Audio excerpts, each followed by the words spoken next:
السلام علیکم ورحمۃ اللہ وبرکاتہ۔ بحمد اللہ تعالی وہ ہستی اور شخصیت ہمارے درمیان میں تشریف فرما ہے جن کے ہم منتظر تھے۔ اللہ تعالی حضرت شیخ کے علم میں، عمر میں، زندگی میں برکت عطا فرمائے۔ سب سے پہلے میں اپنے بزرگوں سے گزارش کروں گا اور بڑے بھائیوں سے کہ وہ ذرا شفقت فرمائے اور قریب تشریف لے آئیں۔ حاجی عبدالستار صاحب سے بھی گزارش ہے وہ آگے آ جائیں، ماسٹر محمود صاحب بھی آگے آ جائیں، دیگر جو بڑے احباب تشریف فرمائیں، بچے ان کو آگے جگہ دیں اور باقی ساتھی بھی قریب قریب ہو جائیں تاکہ حضرت شیخ صاحب کی بات آپ کو صحیح طرح سمجھ آ سکے۔ اور ستیانہ جامعہ کے استاد فضیلت الشیخ عمران اعظم صاحب حافظ اللہ بھی تشریف فرمائیں، ان سے میں گزارش کروں گا آپ ذرا اور قریب آ جائیں۔ جو جامعہ کے طلباء تشریف فرما ہے ان سے بھی گزارش ہے کہ وہ بھی آگے تشریف لے آئیں۔ اللہ تعالیٰ آپ سب کا آنا قبول فرمائے، اور جو احباب باہر تشریف فرما ہے وہ بھی آگے تشریف لے آئیں۔ اب میں خطاب کے لیے دعوت دیتا ہوں، اور اس سے قبل کہ میں حضرت شیخ کو دعوت دوں یہ بات بھی اپنے ذہن نشین کر لیجئے کہ اگر کسی ساتھی نے کوئی بھی کسی مسئلہ میں کوئی سوال کرنا ہو تو وہ تحریری سوال لکھ کر کے، یعنی سوال کو بیان کے بعد آگے بھیج سکتا ہے اسٹیج پہ، تاکہ استاد محترم اس کا اچھی طرح جواب ارشاد فرما دے۔ اب خطاب کے لیے تشریف لاتے ہیں استاذ العلماء، مصنف کتب کثیرہ، مناظر اسلام، محدث العصر، استاد محترم فضیلت الشیخ حضرت مولانا مفتی مبشر احمد ربانی صاحب حافظہ اللہ تعالی آف لاہور، وہ آئیں اور اپنے علم کے ساتھ اور اپنے فہم کے ساتھ آپ کو مستفید فرمائیں۔ حضرت مولانا مفتی مبشر احمد ربانی صاحب۔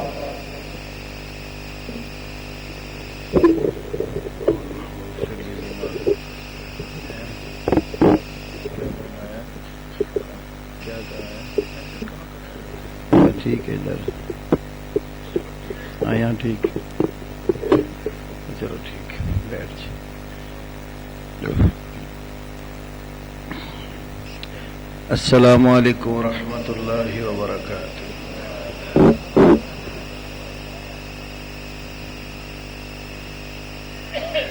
ان الحمد للہ نحمده ونستعینه ونستغفره ونعوذ باللہ من شرور انفسنا ومن سیئات اعمالنا، من يهده الله فلا مضل له ومن يضلل فلا هادي له، وأشهد أن لا إله إلا الله وحده لا شريك له،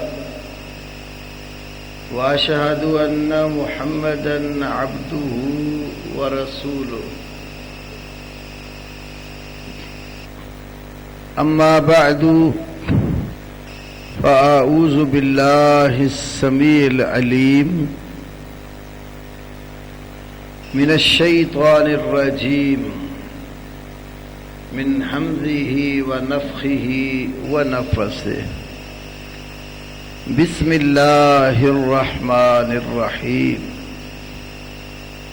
وأنزل الله عليك الكتاب والحكمة، رب اشرح لي صدري ويسر لي أمري واحلل عقدة من لساني يفقهوا قولي، اللهم صل على محمد وعلى آل محمد كما صليت على إبراهيم وعلى آل إبراهيم إنك حميد مجيد، اللهم بارك على محمد وعلى آل محمد كما باركت على إبراهيم وعلى آل إبراهيم إنك حميد مجيد۔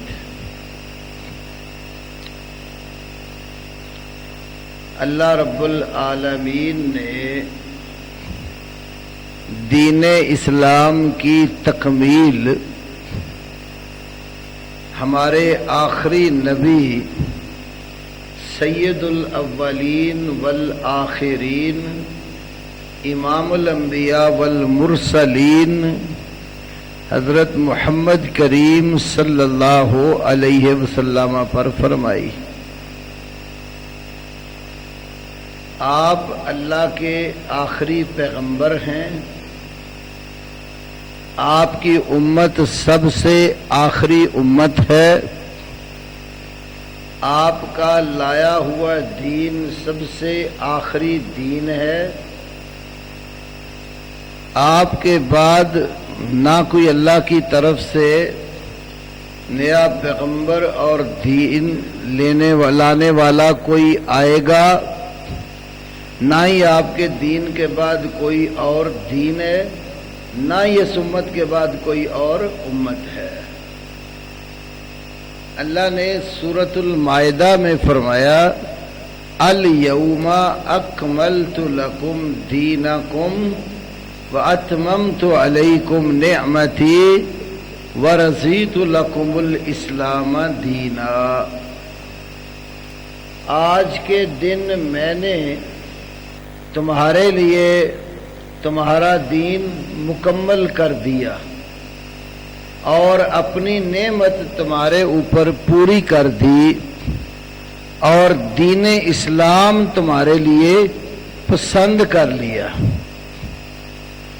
امام شاطبی رحمت اللہ علیہ نے اپنی کتاب الاعتصام میں ذکر کیا ہے کہ امام مالک ابن انس رحمہ اللہ فرماتے ہیں دین صرف وہی ہے جو نبی صلی اللہ علیہ وسلم کے زمانے میں تھا،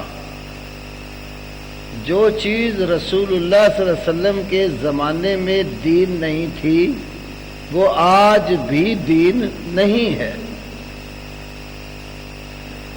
اور جو شخص یہ سمجھتا ہے کہ دین کی کچھ باتیں اور کچھ مسئلے ایسے رہ گئے جو نبی صلی اللہ علیہ وسلم تو بتا کر نہیں گئے، آپ کے بعد کسی اور نے وہ دین کی باتیں بتائی ہیں، فقد زعم ان محمدً صلی اللہ علیہ وسلم خان فی الرسالہ، اس شخص نے یہ سمجھ رکھا ہے کہ محمد صلی اللہ علیہ وسلم نے علیہ باللہ دین میں رسالت میں خیانت کر دی ہے۔ دین کی بات ہوتی تو اب بتا کر جاتے، اس لیے کہ اللہ نے قرآن میں کہا، امام مالک پر آیت پڑھتے ہیں الیوم اکملت لکم دینکم واتممت علیکم نعمتی ورضیت لکم الاسلام دینا۔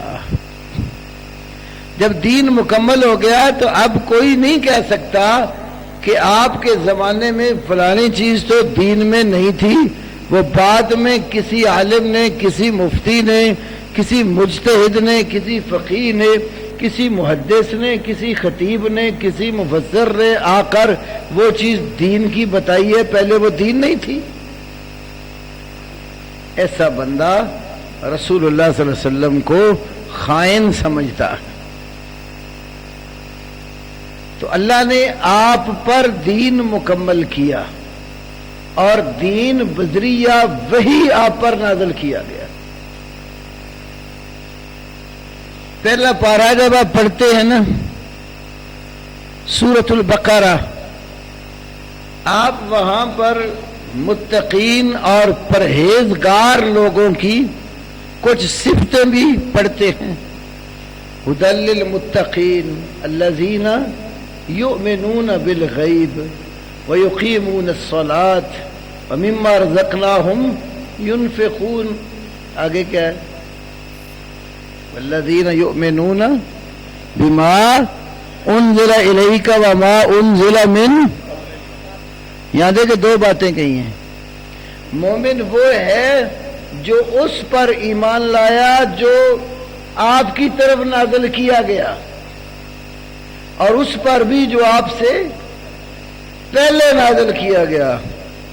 کہیں بھی نہیں کہا کہ آپ کے بعد بھی کچھ نازل ہوگا، کہ مومن اس پر بھی ایمان لائیں گے جو آپ کے بعد نازل ہوگا. ایسا کہیں بھی نہیں ہے.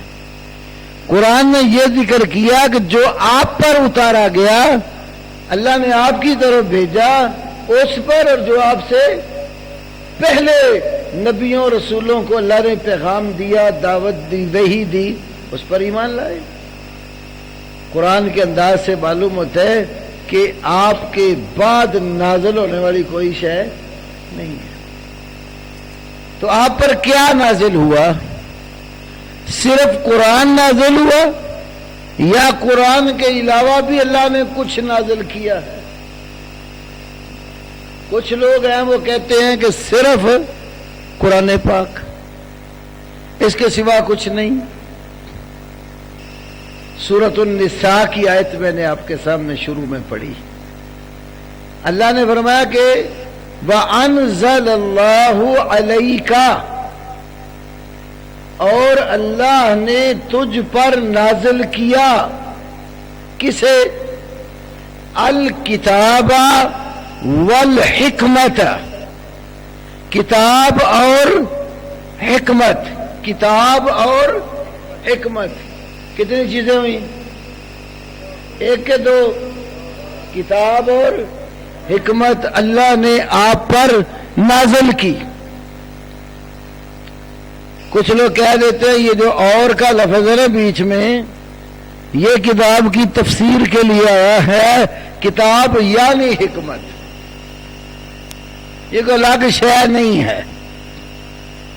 پھر ایسے لوگوں کو میں ایک مثال دیتا ہوں.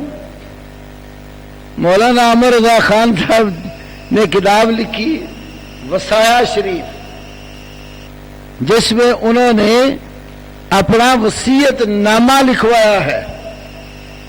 انہوں نے اس میں یہ لکھوایا ہے کہ میرے بعد حتی الوسع اتباع شریعت نہ چھوڑنا. میرے بعد حتی الوسع اتباع شریعت نہ چھوڑنا، اور میرا دین و مذہب جو میری کتب سے ثابت ہے اس پر مضبوطی سے قائم رہنا ہر فرض سے اہم فرض ہے. پہلے کیا کہا؟ اتباع شریعت نہ چھوڑنا. آگے لفظ کیا استعمال کیا؟ اور میرا دین و مذہب جو میری کتب سے ظاہر ہے. اب یہاں تو اتباع شریعت اصل میں اس نے علیحدہ ذکر کی، اور جو اس کا خاص دین و مذہب اس کی کتابوں میں ہے اس کی زیادہ تاکید کر رہا ہے. تو اردو میں عام طور پر لفظ اور جہاں آپ استعمال کرتے ہیں نا، تو اس سے پہلے اور اس کے بعد یہ دو الگ الگ چیزیں ہوتی ہیں. تو قرآن نے کہا کتاب نازل کی اور حکمت. اب قرآن سے ہی پوچھ لیا جائے کہ حکمت چیز کیا ہے؟ قرآن اس کی خود تفسیر کرتا. 22واں پارہ سورۃ الاحزاب. نبی پاک صلی اللہ علیہ وسلم کی بیویوں کو، مومنوں کی ماؤں کو اللہ حکم دیتا ہے وَاذْكُرْنَا مَا يُتْلَى فِي بُيُوتِكُنَّ مِنْ آیَاتِ اللَّهِ وَالْحِکْمَةِ. نبی کی بیویوں اس چیز کو یاد کرو جو پڑھی جاتی ہے. ما یتلا، جو چیز پڑھی جاتی ہے. کہاں پڑھی جاتی ہے؟ فی بیوت کنہ، تمہارے گھروں کے اندر. کیا چیز پڑھی جاتی ہے؟ من آیات اللہ، ایک تو اللہ کی آیتیں اور دوسری چیز والحکمہ، اور حکمت پڑھی جاتی ہے. معلوم ہوتا ہے جیسے آیتیں پڑھی جاتی ہیں تو حکمت بھی اس کے ساتھ پڑھی جانے والی چیز ہے. اسی لیے امام محمد بن ادریس الشافعی رحمہ اللہ نے اپنی کتاب الرسالہ میں، دوسری کتاب احکام القرآن میں، اور تیسری کتاب کتاب الام میں لکھا ہے، قرآن میں جہاں الکتاب کے ساتھ الحکمہ کا لفظ آیا ہے وہاں الکتاب سے مراد قرآن اور الحکمہ سے مراد سنت. پھر امام شافعی کہتے ہیں مدینہ میں جو قرآن کا علم جاننے والے لوگ ہیں ان میں جو سب سے زیادہ پسندیدہ لوگ ہیں میں نے ان سے سنا ہے وہ کتاب و حکمت کا معنی کرتے ہیں قرآن و سنت. کتاب و حکمت کا معنی قرآن اور سنت، یہ معنی امام طبری نے بھی کیا، امام رازی نے بھی کیا، امام ابن کثیر نے بھی کیا، امام ابن الجوزی نے زاد المسیر فی علم تفسیر میں کیا، امام ابن القیم نے اجتماع الجیوش الاسلامیہ میں کیا. اور قرآن کے بعد سب سے زیادہ صحیح سمجھنے والی کتاب بخاری شریف میں امام بخاری نے صحیح بخاری کتاب التفسیر سورۃ الاحزاب اور آیت وَاذْكُرْنَا مَا يُتْلَى فِي بُيُوتِكُنَّ مِنْ آیات اللہ والحکمہ، بخاری میں والحکمہ کا معنی لکھا ہے السنہ. امام بخاری کے استاذ امام احمد بن حنبل اور احمد کے استاد امام عبد الرزاق بن حمام الصنعانی نے تفسیر عبد الرزاق میں حکمت کا معنی سننا ہی لکھا. تو بڑے بڑے مفسرین اور محدثین نے کتاب و حکمت کا معنی لکھا قرآن و سنت. اور اسی بات کی طرف امام بخاری نے صحیح بخاری میں توجہ دلائی.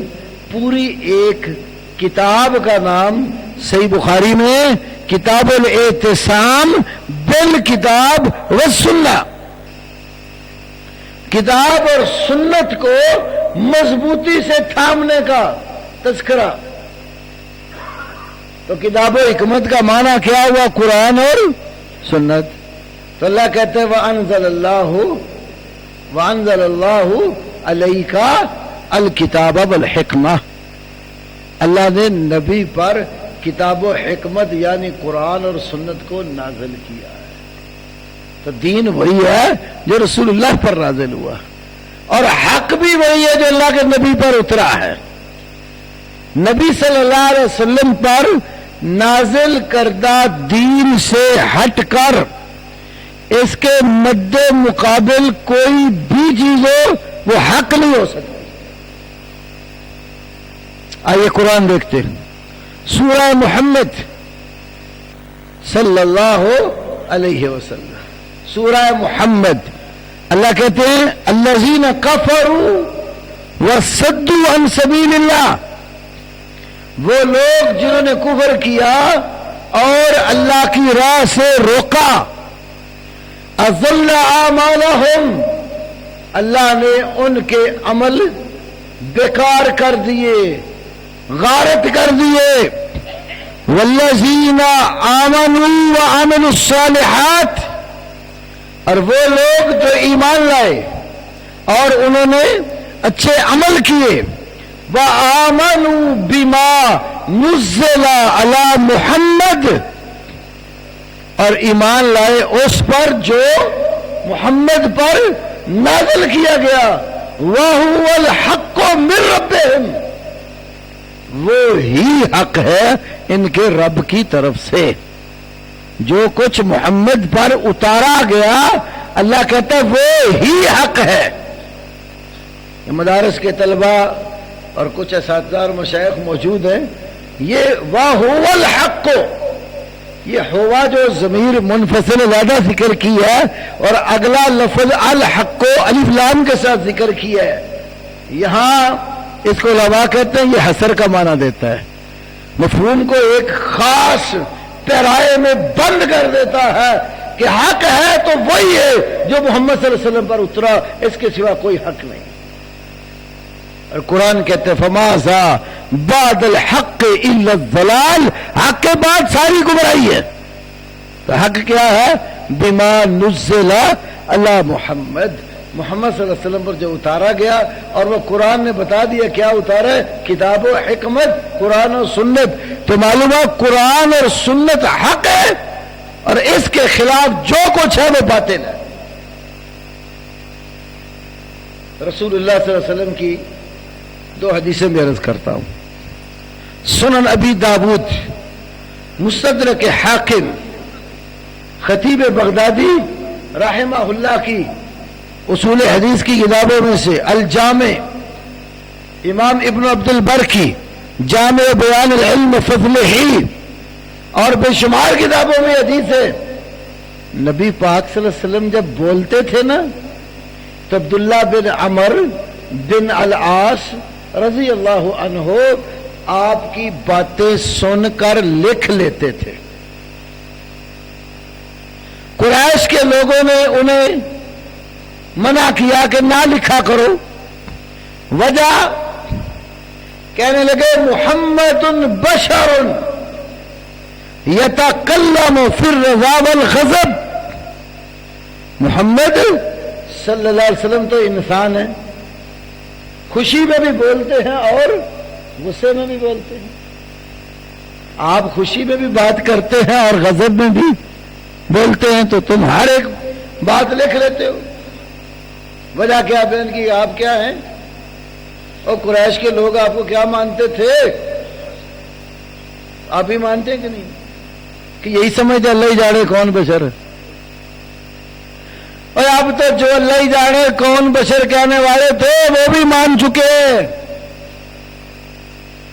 سعودی عرب میں جب احمد رضا خان بریلوی کے ترجمے پر شافات کے دور حکومت میں پابندی لگی تھی تو وہ اللہ ہی جانے بشر کہنے والے نا سیال شریف میں اکٹھے ہو گئے۔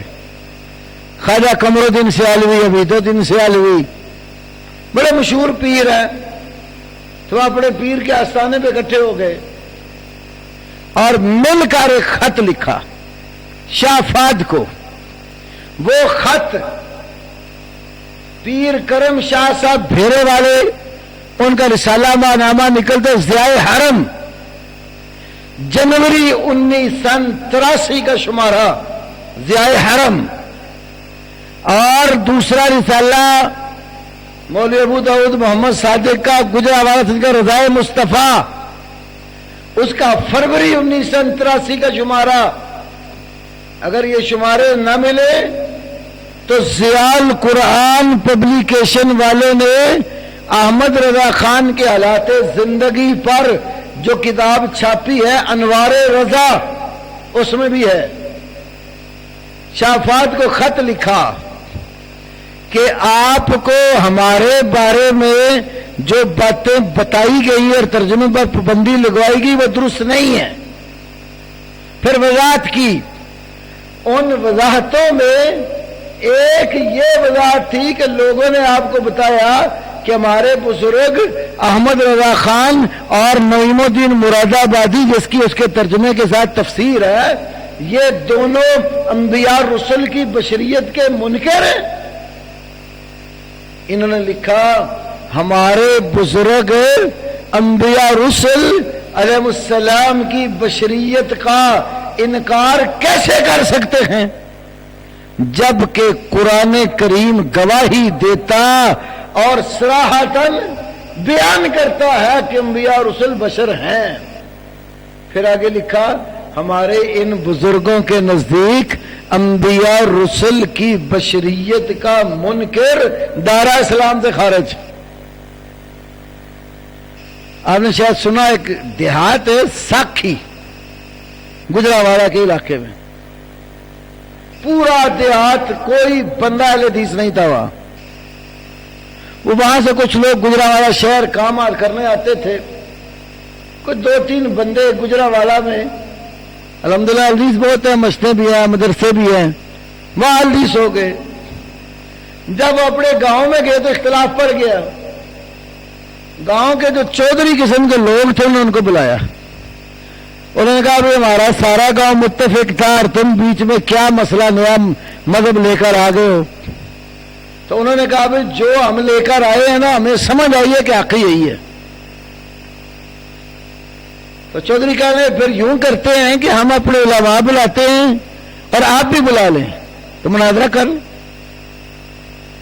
انہوں نے کہا بھی ہم 3 بندے ہیں، آپ پورا گاؤں، ہم اپنے علماء کو لے کر آئیں تو ان کی تحفظ اور ضمانت کون دے گا؟ انہوں نے کہا ہم سے لکھوا لو، علماء تم بلا لو، ان کی حفاظت کی ذمہ داری ہم لیتے. ہمارے مولانا قاضی عبدالرشید ارشد حفظہ اللہ، اللہ پاک ان کو شفا کاملہ عاجلہ کا، بیمار ہیں، ہارٹ کا مسئلہ ہو گیا. وہ مولا یحییٰ گوندلوی رحمۃ اللہ علیہ اور مولا رفیق صاحب راہ والی والے رحمۃ اللہ علیہ، رفیق سلفی، تو کچھ اور علماء چلے گئے. اور دوسری طرف سے عرفان شاہ مشہدی، یاسف جلالی کا استاد، اور وہاں بھکی شریف ہے، یہ ہمارے علاقے کے منڈی بازی، بھکی شریف کے وہ انہوں نے ایک جلالی فورس، ڈنڈا بردار فورس بنائی ہوئی، جہاں کو مناظرہ ہو تو وہ جھگڑے کے لیے لے کے جاتے ہیں. تو 2-3 بسیں بھر کر طالب علموں کی گاؤں میں. دیہات کے جو چودھری تھے انہوں نے کہا بھائی شاہ صاحب دوسری طرف سے جو علماء ہیں ان کی ضمانت ہم نے دی ہوئی ہے، یہ ڈنڈا بردار فورس پیچھے رکھو، کوئی ضرورت نہیں ہے، گاؤں ہمارا ہے، مسئلہ ہم نے سمجھ رہے ہیں. گن کر بندے ہم مسجد کی گیلری میں بٹھائیں گے جتنے آپ کی طرف سے اتنے حدیثوں کے، اور درمیان میں بیٹھ کر ہم بات سنیں گے اور فیصلہ کریں گے. مسئلہ کیا رکھا؟ نور بشر. دیہاتوں میں یہی مسئلے ہوتے، حاضر ناظر، نور بشر، علم غیب، ختم درود وغیرہ. مسئلہ رکھ لیا نور بشر، آمنے سامنے بیٹھے قاضی صاحب بھی اور عرفان شاہ مشہدی بھی. تو وہ نہ کہنے لگا تم یہ بتاؤ کہ جو نبی کو بشر کہے مسلمان ہے کہ کافر ہے؟ اس کا خیال تھا کہ یہ کہیں گے کافر ہے، بس ہم کہیں گے ہمیں کافر کہتے، لڑائی شروع ہو. اور بندے یہ تھوڑے ہم پٹائی کر کے بھیجے. قاضی صاحب نے یہی حوالہ جو میں نے آپ کو سنایا نا پڑھ دیا. تو وہ کہنے لگے کہ یہ تو ہمارے بزرگوں نے لکھا نا، آپ کیا کہتے ہیں؟ انہوں نے کہا ہمیں کہنے کی کوئی ضرورت نہیں جب آپ کے بزرگوں نے بھی فیصلہ دے دیا.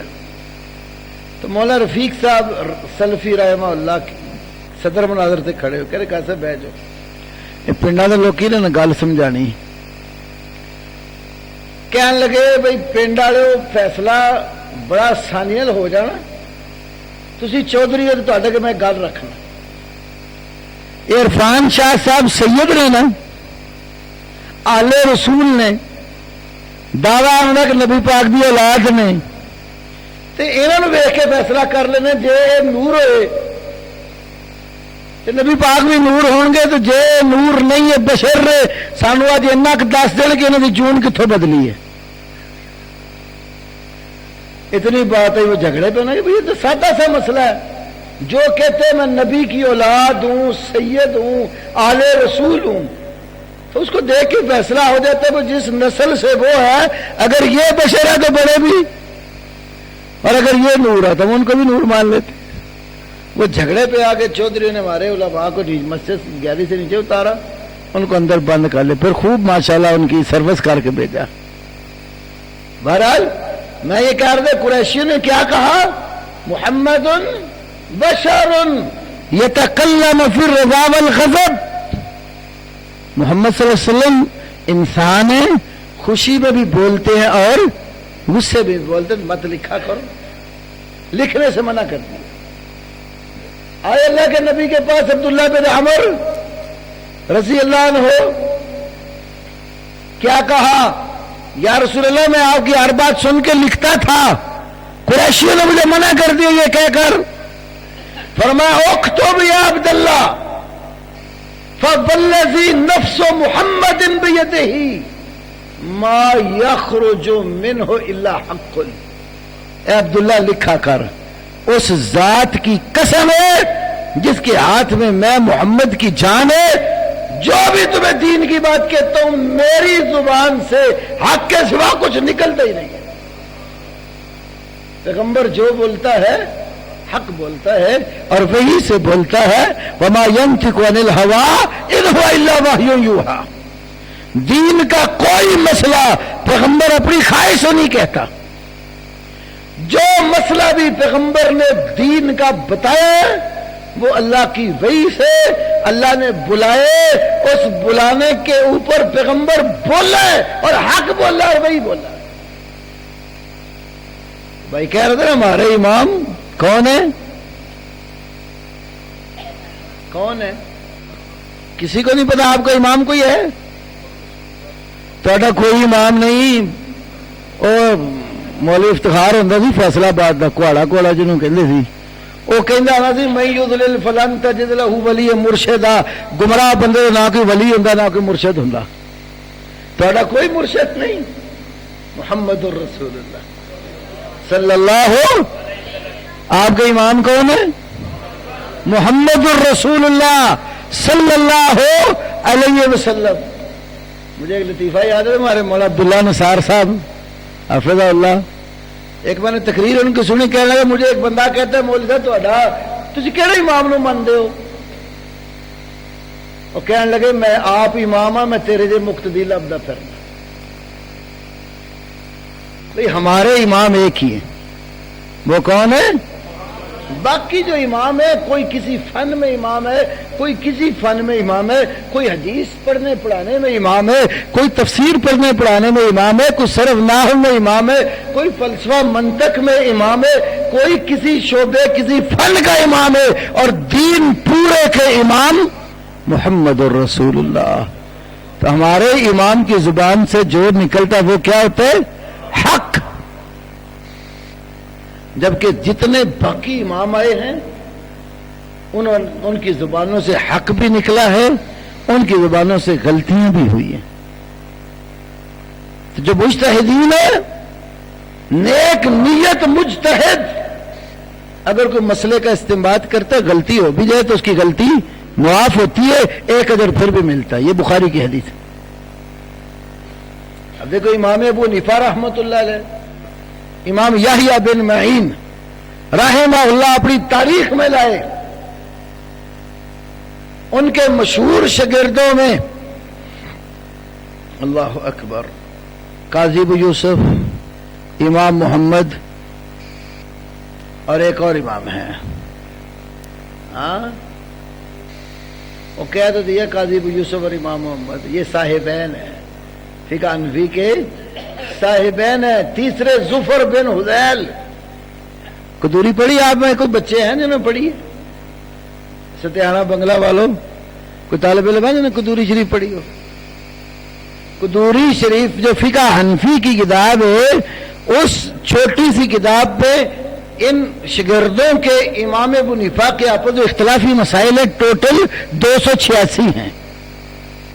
اور پہلا مسئلہ اختلافی یہ ہے کہ جب وضو کرنا ہے تو یہ جو کونی ہے یہ دھونے میں فرض میں شامل ہے یا نہیں. امام ابو حنیفہ فرماتے ہیں، قاضی ابو یوسف بھی اور امام محمد بھی یہ شامل ہے، اور ظفر بن حذیل کہتے ہیں کونی تک دھونا ہے، کونی دھونے میں شامل.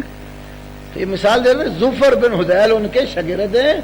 تو ظفر بن حذیل کہتے ہیں میں نے امام ابو حنیفہ رحمۃ اللہ علیہ سے سنا، وہ قاضی ابو یوسف کو کہہ رہے تھے ویحک یا یعقوب لا تکتب کل ما تسمع منی فإنی اری الرأی اليوم واترکہ غدا واری الرأی غدا اترکہ بعد غد. کہتے افسوس قاضی ابو یوسف جو میں بولتا ہوں مت لکھا کر. نبی نے کیا کہا؟ خوشی میں بولوں تب بھی لکھ، غصے میں بولوں تب بھی لکھ. تو امام صاحب کیا کہتے لا تکتب کل ما تسمع منی، جو کچھ مجھ سے سنتا ہے تو مت لکھ. کیوں؟ آج ایک رائے کسی مسئلے میں اختیار کرتا ہوں تو کل چھوڑ دیتا ہوں، کل کوئی رائے اپناتا ہوں تو پرسوں چھوڑ دیتا ہوں، میری بات کو مت لکھ۔ نبی نے تو کبھی نہیں کہا میں آج مسئلہ کروں گا تو کل بدل دوں گا، کل کروں گا تو پرسوں چھوڑ دوں گا، تو میری بھی نہ لکھ۔ جو امام اعظم تھے ہیں اور قیامت تک آنے والے لوگوں کے سب سے بڑے امام محمد الرسول اللہ صلی اللہ علیہ وسلم، وہ کہتے ہیں جو بولوں خوشی میں بولوں تب، غصے میں بولوں تب، اس کو لکھ، اس لیے جو مسئلہ تمہیں بتاتا ہوں وہ حق ہی ہوتا۔ دوسری حدیث ابو داود میں ہے، طبقات ابن سعد میں ہے، طبقات القبرى لابن سعد۔ ایک حارث بن سواد نامی کافر تھا، اللہ کے نبی سفر میں تھے، اس سے ملاقات ہوئی تو اس کے بعد ایک گھوڑا تھا بڑا بہترین، آپ نے گھوڑے کا سودا کیا تو اس کو ساتھ کہا میرے ساتھ آ جاؤ، جتنے پیسے طے ہیں میں گھر پہنچ کر تمہیں دے دیتا ہوں۔ آپ آگے آگے تیز سے جا رہے، وہ پیچھے آ رہا ہے، اسے راستے میں وہ گھوڑا کسی اور کو دے دیا، اور نبی علیہ السلام جب گھر سے واپس آئے اس کو کہا بھائی یہ رقم لو اور جو میں نے سودا کیا گھوڑا میرے والے کو۔ وہ کہتا ہے میں نے آپ سے سودا ہی نہیں کیا۔ آپ صلی اللہ علیہ وسلم اور اس کے سوا موقع کا کوئی گواہ نہیں تھا، کہتے میں نے آپ سے سودا نہیں کیا۔ اللہ کے نبی نے کہا میں نے تیرے سے سودا کیا، انکاری ہو گیا، اب موقع کا کوئی گواہ نہیں ہے، یہ تکرار ہو رہا ہے اس سے۔ ایک انصاری صحابی خزیمہ بن ثابت رضی اللہ عنہ تشریف لے آئے، بات سنی، کہا یا رسول اللہ آپ کہتے ہیں میں نے سودا کیا ہے؟ فرمایا ہاں۔ فرمایا میں گواہی دیتا ہوں آپ نے سودا کیا ہے، میں گواہی دیتا ہوں آپ نے سودا کیا ہے۔ فرمایا تو موقع پر تھا ہی نہیں، گواہی کیسے دیتا؟ تو کہا جب آپ کہتے ہیں میں نے سودا کیا ہے تو میرا ایمان یہ کہتا ہے انک لا تقول الا حقا، انک لا تقول الا حقا، آپ تو حق کے سوا کچھ کہتے ہی نہیں ہے۔ جب آپ نے کہا میں نے سودا کیا، آپ سچ کہہ رہے، میں گواہی دیتا ہوں آپ نے سودا کیا۔ اس صحابی کو انعام زبان نبوت سے کیا ملا؟ جہاں خزیمہ دو بندوں کی گواہی کی ضرورت پڑتی ہے تو اکیلا گواہی دینا، تیری اکیلے کی گواہی دو بندوں کی گواہی کے قائم مقام ہوگی۔ ذو شہادتین کا لقب پایا اس لیے کہ پیغمبر کی اس موقع پر تصدیق کی جب کوئی تصدیق کرنے والا نہیں تھا۔ ایمان کیا بتایا؟ انک لا تقول الا حقا، اب حق ہی بولتے ہیں، یہ بھی حسر کا کلمہ ہے، لا تقول الا حقا، حق کے سوا آپ کچھ بولتے ہی نہیں۔ تو حق کیا ہوا پھر؟ جو رسول اللہ کی زبان سے نکلا، حق وہ جو آپ پر نازل ہوا، اور وہ کیا ہوا پھر؟ قرآن اور سنت، قرآن اور حدیث۔ حدیث اور سنت ایک ہی چیز کے دو نام ہیں۔ کچھ لوگ ایسے ہیں جو حدیث کا انکار کرنے کے لیے سنت کو الگ کرتے اور حدیث کو الگ کرتے اور عوام کو گمراہ کرتے۔ کیا کہتے ہیں؟ کہتے ہیں حدیث تو صحیح بھی ہوتی ہے اور حدیث ضعیف بھی ہوتی ہے۔ کیوں مولانا؟ حدیث صحیح بھی ہوتی ہے اور حدیث ضعیف بھی ہوتی ہے، تم کہتے ہو اہل حدیث ہیں، تو ہمیں بتاؤ نا کون سے اہل حدیث ہو؟ اہل صحیح الحدیث ہو، اہل ضعیف الحدیث ہو، اہل منکر الحدیث ہو، اہل موضوع الحدیث ہو، اہل مرسل الحدیث ہو، اہل معلق الحدیث ہو، اہل معضل الحدیث ہو، اہل مدلس الحدیث ہو، کون سے حدیث والے ہو؟ تو سنت تو کہتے ضعیف ہی نہیں ہوتی، سنت تو ضعیف نہیں ہوتی، سنت تو رسول اللہ کے عمل کا نام ہے، وہ کیسے ضعیف ہو سکتی؟ حدیث سے ضعیف بھی ہوتی ہیں، لہذا حدیث اور سنت۔ میں سادہ سی بات کرتا ہوں، ابو داؤد کو وہ بھی مانتے ہیں کہ نہیں مانتے؟ ترمذی کو، نسائی کو، ابن ماجہ کو۔ تو ان کتابوں کے نام کیا ہیں؟ سنن ابی داؤد، سنن ترمذی، سنن نسائی، سنن ابن ماجہ، السنن الکبریٰ للبہقی، السنن الکبریٰ للنسائی، معرفت السنن والآثار للبہقی۔ چلو ان کو چھوڑو، انفیوں میں آ جاؤ۔ علامہ شوق نیموی کی آثار السنن، آثار السنن، اگر سنت ضعیف نہیں ہوتی، جب ہم ابو داؤد سے حدیث پڑھے رفع دین کرنے کی، تو کیوں ضعیف کہتے ہو؟ ابو داؤد سے حدیث پڑھے امام کے پیچھے فاتحہ پڑھنے کی، تو کیوں ضعیف کہتے ہو؟ نام کیا ہے اس کا؟ حدیث ابی داؤد، کیا نام ہے؟ سنن ابی داؤد۔ جب سنت ضعیف نہیں ہوتی، چلو ایسے ہی مان لو کہ ابو داؤد میں جو کوئی موجود ہے وہ سنت ہے، ابن ماجہ میں جو کوئی لکھا ہوا وہ سنت ہے، ترمذی میں جو کوئی لکھا ہوا وہ سنت ہے، نسائی میں جو کوئی لکھا ہوا وہ سنت ہے، امام بہقی کی سنن کبریٰ، نسائی کے سنن کبریٰ جو لکھا ہوا سنت ہے، ایسے ہی مان لو۔ لیکن وہ بھی جب باری آئے گی تو کیا کہیں گے؟ یہ ابو داؤد کی روایت صحیح نہیں ہے۔ بھائی نام تو وہ سنن ابی داؤد ہے، سنت کو تو آپ نہیں مانتے۔ محدثین کے ہاں سنت اور حدیث ایک ہی چیز کے دو نام ہیں، ایک ہی چیز کے دو نام ہیں۔ میں ایک مثال دے دیتا ہوں۔ کوئی بڑی کلاس کا ہے طالب علم شیخ کہ پہلی بار ہی آئے ہوئے ہیں؟ الفیہ عراقی طلبہ کے لیے خاص طور پہ، الفیہ عراقی، حافظ ولی الدین عراقی حافظ ابن حجر کے استاد ہیں، 1000 شعر اصول حدیث کا الفیہ عراقی، اس میں لکھا وَأَهْلُ هَذَا الشَّانِ قَدْ قَسَّمُوا السُّنَنَ، وَأَهْلُ هَذَا الشَّانِ قَدْ قَسَّمُوا السُّنَنَ إِلَى صَحِيحٍ وَضَعِيفٍ وَحَسَنٍ، کہ اس فن کے علماء نے سنت کی تقسیم کی ہے، کیا؟ صحیح، حسن اور ضعیف، کہ سنت صحیح بھی ہوتی ہے، سنت حسن بھی ہوتی ہے، اور سنت ضعیف۔ چلو اس سے آگے چلتے ہیں۔ امام عبد الوہاب شعرانی کی کتاب المیزان الکبریٰ، اس کو نہیں مانتے ہیں، اس کے اندر ایک واقعہ لکھا ہے۔ امام ابو حنیفہ کے پاس حدیث پڑھی جی تھی، امام سے بیٹھے ہوئے تھے، وَيُقْرَأُ عِنْدَهُ حَدِيثٌ، امام ابو حنیفہ کے پاس کیا پڑھی جا رہی تھی؟ حدیث۔ ایک بندہ آیا نا، وہ کہتے دعونا هذه الاحادیث، امام صاحب یہ حدیثیں بیان کرنا چھوڑو، قرآن کی بات کرو۔ دعونا هذه الاحادیث، ان حدیثوں کو چھوڑ دو، قرآن کی بات کرو، جو قرآن میں وہ پڑھو۔ امام ابو حنیفہ نے کیا کہا؟ پڑھا کیا جا رہا تھا؟ حدیث ہے، یقرأ عنده حدیث، حدیث پڑھی جا رہی تھی۔ تو امام صاحب کو کہا گیا یہ حدیثیں چھوڑو اور بات کس کی کرو؟ قرآن کی۔ امام صاحب نے فرمایا لولا السنت ما فہم منا احد القرآن، اگر سنت نہ ہوتی تو ہم میں سے کوئی بندہ قرآن نہیں سمجھ سکتا تھا۔ قرآن کیسے سمجھا؟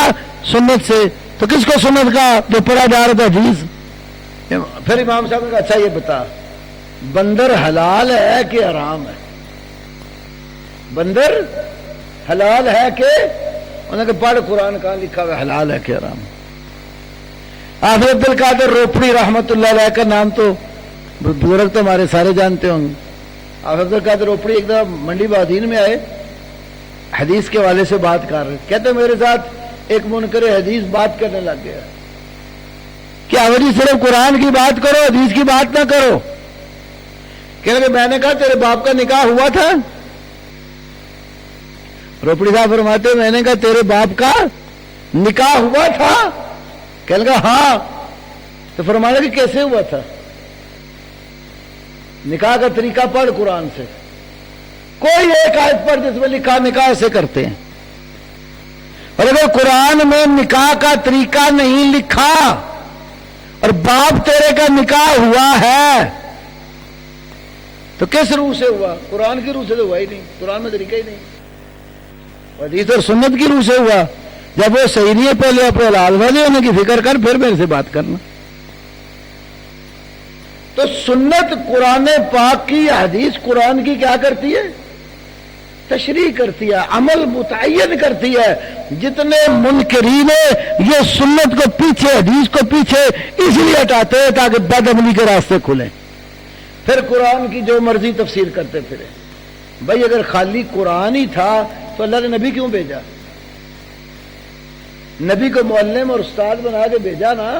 وَيُعَلِّمُهُمُ الْكِتَابَ وَالْحِكْمَةَ، قرآن میں 5-6 جگہ ہے وَيُعَلِّمُهُمُ الْكِتَابَ وَالْحِكْمَةَ، نبی کتاب کی بھی تعلیم دیتا ہے اور حکمت کی تعلیم بھی دیتا ہے۔ نبی معلم ہے، استاد ہے، ٹیوٹر ہے آپ کا۔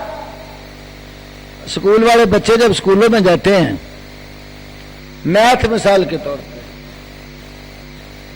اردو میڈیم ہے، اب وہ میتھ پڑھتا ہے تو جو عبارت لکھی ہوئی ہے وہ طالب علم بھی پڑھ لیتا ہے، لیکن کئی دفعہ عبارت پڑھ کے سمجھ کچھ نہیں آتی، تو معلم کا کے لیے ہوتا ہے۔ اگر استاد اس کو صرف کتاب پر لکھی ہوئی عبارت پڑھ کے بتا دے، سنا دے، تو طالب علم کو سمجھ آئے گی؟ اردو تو وہ بھی جانتا ہے، نہیں آئے گی۔ استاد کیا کرے گا؟ اس کی تشریح کرے گا نا۔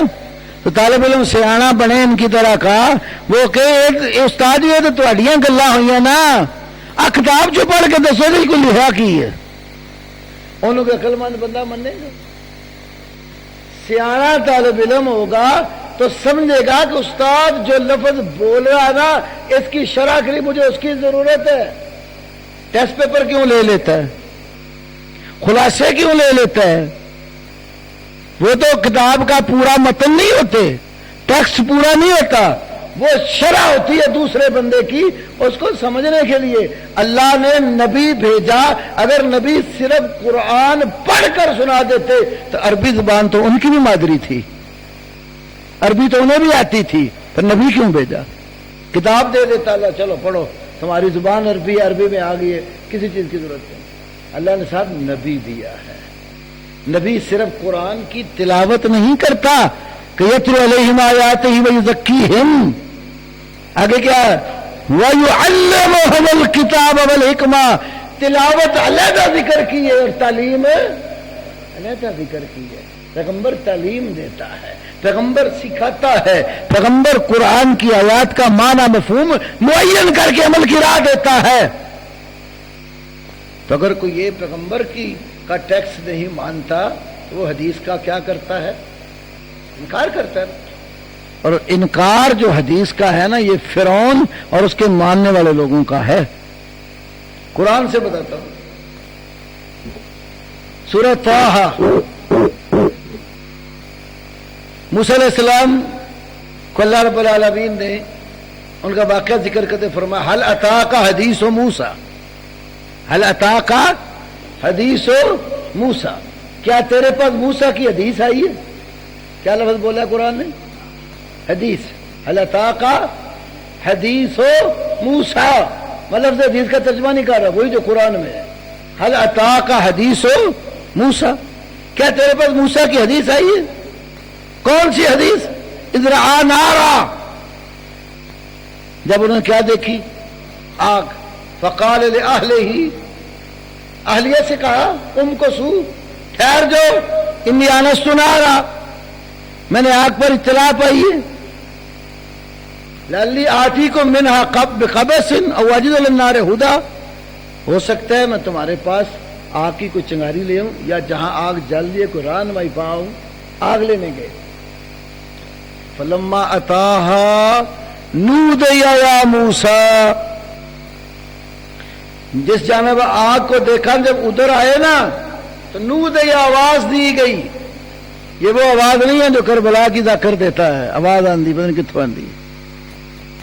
نودی یا موسیٰ، اللہ کی طرف سے آواز آئی، اے موسیٰ تو پاک وادی طوا کے اوپر ہے، جوتے اتار دے، انخترتک فاستمع لما یوحی، انخترتک موسیٰ میں نے تجھے چن لیا، فاستمع کان لگا کے سن، کسے؟ ما یوحی، جو وحی کی جا رہی ہے۔ کیا اللہ نے کہا؟ جو وحی کی جا رہی ہے اس کو غور سے سن۔ کیا وحی ہوئی؟ اننی انا اللہ، بلا شبہ میں اللہ ہوں، لا الہ الا انا، میرے سوا کوئی الہ نہیں ہے، فاعبدنی، میری عبادت کر، واقیم الصلاۃ لذکری، میرے ذکر کے لیے نماز قائم کر۔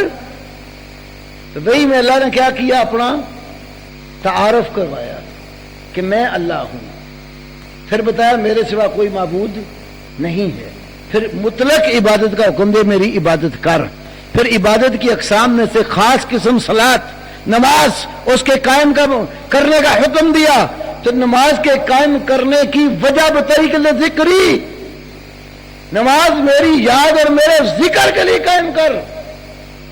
پھر جس دن رزلٹ نکلنا ہے نا، ان الساعۃ لآتیہ، پھر قیامت کے وقوع کا ذکر کیا. پھر آگے فرمایا موسیٰ اذهب الى فرعون انه طغى، وہی دے دی میں نے تجھے، اپنے تعارف کروا دیا، عبادت کا حکم دے دیا، جا فرعون کی طرف اور اس کو دعوت بڑا سرکش ہے. موسیٰ علیہ السلام نے اللہ سے دو دعائیں مانگی، ایک اپنی ذات کے لیے رب اشرح لی صدری، اور ساتھ اپنا مددگار بھائی ہارون بھی مانگا. اللہ نے دونوں دعائیں قبول کی. پھر آگے جا کے پڑھو گے سورۃ طٰہٰ میں یاد کہا تھا اذهب، ایک بندے کا حکم. اگلی آیت میں اذهبا تثنیہ آ گیا، دونوں جاؤ بھائی، فرعون کو جا کر دعوت دو. دعوت کا طریقہ سکھایا. کیا فرعون کو دعوت دینی بڑا سرکش ہے. فقولا لہو قولا لینا، دونوں جا کے نا بڑے نرم طریقے سے بات کرنا.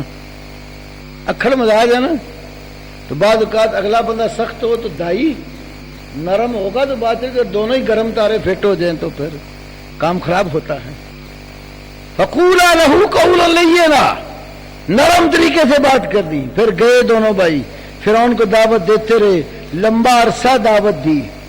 پھر ایک دفعہ رات کے وقت اللہ کی طرف سے حکم ملا کہ رات کے ایک حصے میں بنی اسرائیل کو لے کر یہاں سے نکل جا، جدھر جا رہے آگے دریا بہتا ہے. خطیب تو ہمارے کہتے ہیں نا آگے بڑھتے ہیں تو پانی دیا، موجاں تو پیچھے فرعون دیا فوجاں. ہاں وہ آگے بھی جائیں بڑھیں تو مرتے ہیں، پیچھے بڑھیں ہٹیں تو پھر بھی مرتے ہیں. موسیٰ علیہ السلام کو کہہ رہے انا لمدرکون، موسیٰ ہم تو پکڑے گئے، آگے پانی پیچھے فرعون اس کا لشکر. بہرحال اللہ نے راستہ بنایا، پار چلے گئے، فرعون چڑھا، تباہ ہو گیا. پھر جا کر دوسری طرف میدان تی میں کافی عرصہ 40 سال گزارے. تو وہاں ایک دن بھائی ہارون کو کہا تم اس قوم کو سمجھاؤ اور میں جا رہا ہوں اللہ کی ملاقات کے لیے. پھر تورات لے کر آئے. کب ملی تورات؟ فرعون کی زندگی میں کے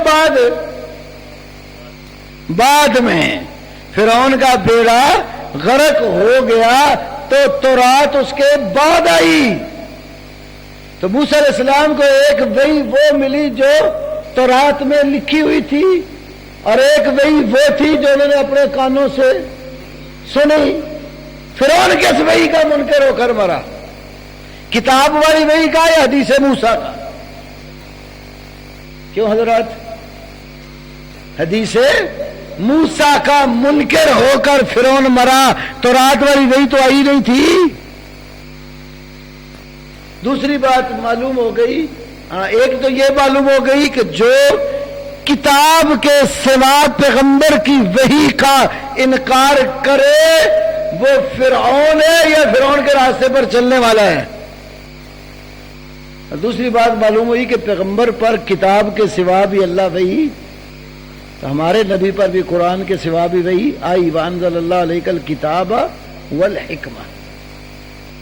تو یہ دین ہے. اس وحی کا انکار کریں گے تو کس ڈگر پر چل پڑیں گے؟ فرعون والے راستے پر. تو اللہ نے ہمیں دو وحی، کتاب اور سنت، قرآن اور حدیث، دو وحی کی صورتیں عطا کی ہیں. دونوں اللہ کے نبی کو دی، اللہ کے نبی نے اپنی امت کو دی. یہی دین ہے، اس کے سوا کوئی دین نہیں ہے. تو اہل الحدیث بڑے خوش نصیب لوگ ہیں جن کو اللہ نے قرآن اور حدیث کی دولت سے نوازا ہے. جو مسئلہ بھی آتا ہے دیکھتے ہیں قرآن میں سنت میں، قرآن اور سنت سے مل گیا دین ہے، نہیں ہے سمجھو دین نہیں ہے. دین وہی ہے جو کتاب و سنت میں ہے. اور مولانا تھانوی نے بھی بشتی زیور میں لکھا، بشتی زیور ہے نا اس کا پہلا حصہ، اشرف علی تھانوی صاحب نے اس میں لکھا کہ دین صرف وہی ہے جو قرآن اور حدیث میں ہے. تہجد کی اذان کی باقاعدگی ضروری ہے. ضروری والا تو آرڈر کوئی نہیں شرع میں، البتہ حدیث میں جو ہے وہ یہ ہے اِنَّ بِلَالًا يُؤَذِّنُ بِلَيْلٍ فَقُلُوا وَاشْرَبُوا حَتَّى يُؤَذِّنَ ابن ام مکتوم. جب تک عبداللہ بن ام مکتوم اذان ہی نہ دیتا کھاتے پیتے رہو، کیونکہ بلال رات کو اذان دے دیتا ہے۔ اچھا لوگ کہیں گے کہ یہ تو ہے رمضان کے متعلق، الگ رمضان کا کوئی لفظ اس میں نہیں ہے۔ صحابہ رمضان کے علاوہ بھی روزے رکھتے تھے، اور یہ اذان بلال میں اور فجر کی اذان میں اتنا فاصلہ ضرور ہوتا تھا جس میں بندہ افطاری سحری کا انتظام کر کے سحری کھا لے۔ دلیل سنن نسائی کی حدیث ہے۔ ایک دفعہ اللہ کے نبی صلی اللہ علیہ وسلم نے اپنے خادم حضرت انس کو بلایا، فرمایا انس جاؤ کوئی سحری کا انتظام کرو۔ تو حضرت انس کے کچھ کھجوریں اور کچھ مختلف چیزیں ملی، ڈھونڈ کے لے آئے۔ تو جب لے آئے نا تو فرمایا کہ انس جاؤ کوئی بندہ ڈھونڈ لاؤ، کوئی روزہ رکھنے والا، میں محمد اکیلا نہیں کھاؤں گا۔ تو وہ ایک اور صحابی کو تلاش کر، روزے ہوتے تو سارے روزے دار ہوتے نا، کسی کو پکڑ کے لے آتے، ایک اور صحابی کو لے آئے۔ یہ کب ہوا؟ نسائی میں ہے، یہ حضرت بلال کی اذان کے بعد ہوا۔ سحری کا انتظام بھی کیا، پھر سحری کھائی بھی، اس کے بعد پھر فجر کی اذان دی۔ یہ جائز ہے، کوئی دینا چاہتا ہے تو مسئلہ نہیں۔ جمعہ کی کتنی اذانیں ہیں؟ نبی صلی اللہ علیہ وسلم، ابو بکر صدیق اور عمر فاروق رضی اللہ عنہما کے دور میں صحیحین میں حدیث ہے، جمعے کی اذان اس وقت ہوتی تھی جب امام منبر کے اوپر بیٹھ جاتا تھا، پھر اذان کے بعد خطبہ شروع ہو جاتا تھا۔ جب حضرت عثمان کا زمانہ آیا تو حدیث کے الفاظ ہیں بخاری میں، فلما کثر الناس، فلما کثر الناس، جب لوگ زیادہ ہو گئے نا، اسپیکر تو ہوتا نہیں تھا نا کہ اذان دیں تو مدینے سے باہر حوالی ہے، مدینہ میں بھی آواز جائے۔ جب لوگ زیادہ ہو گئے، زاد النداء الثالث، تیسری اذان بڑھائی، کیونکہ اقامت کو بھی حدیث میں اذان کہتے ہیں۔ بینا کل اذانین صلاۃ، ہر دو اذانوں کے درمیان نماز ہے۔ تو ایک جو اصطلاحی اذان ہے جس کی آواز باہر جاتی ہے وہ لوگوں کو نماز کی اطلاع ہے، اقامت کو بھی اذان کا، یہ جماعت کے کھڑی ہونے کی اطلاع ہے۔ ان دونوں کو اذان، تیسری اذان کہاں بڑھائی؟ مسجد میں نہیں۔ حدیث موجود ہے بخاری میں، زورا مقام پر، زورا ایک بازار تھا مدینے میں، تو اس کے آگے وہاں زورا میں بندے کو بھیجا کہ وہ اذان دے تاکہ آواز دور جائے، لوگ سن کر آئے۔ یہ ان کا اتحاد تھا۔ آج بھی اگر کوئی ایسی جگہ ہے جہاں آپ سمجھتے ہیں کہ لوگوں نے دور دراز سے آنا ہے اور پہلی اذان کے بعد اس کو نہیں ملتی، تو وہاں بندہ کھڑا کریں جہاں آپ کی آواز گئی ہے، اس سے آگے نہیں جاتی، وہاں بندہ کھڑا کر کے اذان دلوا لے، حضرت عثمان کی سنت پر عمل ہو جائے گا۔ علیکم بسنتی و سنت الخلفاء الراشدین۔ اگر ایسا نہیں ہے، اسپیکر لگ گئے ہیں، یہ پورا گاؤں کیا وہ کئی گاؤں کراس کر کے بھی اسپیکر کی آواز جاتی ہے، تو وہ اجتہاد تو اسپیکر کی ضرورت پوری کر رہی ہے، اس لیے اس کی حاجت ہی نہیں ہے، سنت کے مطابق اذان دے لے۔ اگر کسی نے کورٹ میرج کی ہو، بعد میں لڑکی کے والدین سے صلح ہو جائے، تو کیا اس کا نکاح وہی تسلیم ہوگا یا دوبارہ؟ اللہ کے نبی صلی اللہ علیہ وسلم نے فرمایا لا نکاح الا بے ولی، اور قرآن میں بھی نکاح کی نسبت اولیاء کے ساتھ ہے، وَأَنكِحُوا الْأَيَامَ مِنكُمْ، جو تم میں سے بغیر نکاح کے ہیں نا ان کے تم نکاح کر دو، اولیاء سے خطاب کیا ہے۔ ولی کی اجازت کے بغیر نکاح ہوا ہی نہیں۔ ایما امرات نکاحت بدون اذن ولیہا فنکاحها باطل فنکاحها باطل فنکاحها باطل۔ حضرت عائشہ سے ترمذی وغیرہ میں حدیث ہے، جس بھی عورت نے ولی کی اجازت پر نکاح کیا 3 بار فرمایا نکاح باطل ہے، تو بعد میں ولی راضی تو باطل صحیح کیسے ہوگا؟ دوبارہ نکاح پڑھنا پڑے گا۔ اب عدالت میں کیا ہوا ہے، یہ قانونی مسئلہ ہے، شرعی مسئلہ نہیں ہے، قانونی مسئلہ ہے۔ وہ بے شک رجسٹرڈ ہے تو اسی کو رکھو، شرعی طور پر تجدید کر لو، اور اگر کسی نے دوبارہ کرنا ہی نہیں تو پھر اس کو کورٹ میں کھلا دائر کرنا پڑے گا، کیونکہ ورنہ اس کو قانونی پیچیدگیاں لازم آئیں گی۔ کل کو اگلا بندہ کہیں کیس کر دیتا ہے، اس کے بعد قانونی ڈگری پریشان ہوں گے۔ تو قانون کو ختم کرنے کے لیے قانون کا راستہ اپنانا پڑے گا. ایک سوال ہے بڑا عجیب ہے. کچھ چیزیں ہوتی ہیں فطرتی، بندے کو اللہ نے شعور دیا ہوتا ہے، حکم دے دیا جاتا ہے، اس کی شرح کھول کر نہیں ہوتی. اب لکھا مرد ناول کہاں تک اتارے، شریعت نے کوئی پیمائش کر کے نہیں بتایا. اتنا بتایا ہے جو تحت سرہ یا وہ جو ہڈی ہے جس شرمگاہ کی شمار ہوتی ہے اس کے آس پاس جو بال ہے اتنا بتایا. اب ہر بندہ اللہ نے عقل دی دیکھ لے کہاں تک ہے. مسجد ہے تو میں کچھ کہہ بھی نہیں سکتا. غلیل سے کیا گیا شکار کیا درست ہے. بعض علماء کہ غلیل سے خون نہیں، جس سے خون نہ نکلے، پتھر مارا، لاٹھی ماری، مر گیا، وہ موقوذہ ہے. موقوذہ قرآن اس جانور کو کہہ لاٹھی لگی تو مر گیا، وہ حرام ہو جائے گا. حلال وہ ہوگا کہ آپ نے کسی ایسے تیز دار آلے سے اس کو مارا کہ اس کی رگ کٹی اور خون نکلا. بخاری میں ما انہر الدم، جو چیز خون نکالتی ہے نا اس سے جانور حلال ہوتا ہے. بعض فائر مار دیتے ہیں، فائر بھی مارتے ہیں تو خون اندر ہی خشک ہو جاتا ہے، مرتا ہے. ہاں اگر رگ پہ لگا، پھٹ گئی، خون نکلا، تکبیر کہہ کے آپ نے مارا، خون نکل گیا، پھر حلال ہے. قرآن نے دم مسفوح کی قید لگائی ہے. دم مسفوح کو حرام کہا ہے نا. دم مسفوح ہوتا ہے جب ذبح کرتے ہیں تو خون بہہ جاتا ہے، تو خون بہانا اس میں ضروری ہے. اگر کسی بندے نے 3 طلاقیں ایک ماہ کے وقفے سے دی ہیں تو 1 سال بعد دونوں یعنی میاں بیوی کی صلح، وہ میاں بیوی ہے ہی نہیں، صلح کہاں ہونی ہے؟ 3 الگ الگ وقفوں سے طلاق ہو چکی ہے. جب الگ الگ وقفے تو 2 ہی وقفے تھے صلح کے. الطلاق مرتان فامساک بمعروف او تسریح باحسان. آگے کیا؟ فان طلقا فلا تحل له من بعد حتى تنكح زوجا غيره. اب نکاح نہیں ہوگا اگر 3 طلاقیں ہو چکی ہیں.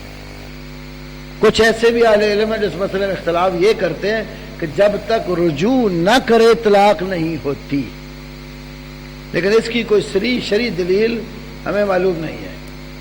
طلاق دی، مہینے بعد دوسری دے دی، رجوع نہیں کیا. بتائیں جب طلاق رجی دیں، عورت کا نان نفقہ کس کے ذمہ ہوتا ہے؟ گھر اس کا، خرچہ اس کا مرد کے ہی ذمہ ہوتا ہے. اگر اس کی بیوی نہیں تو خرچہ کیوں دے؟ اسکنوہن من حیث سکنتم من وجدکم.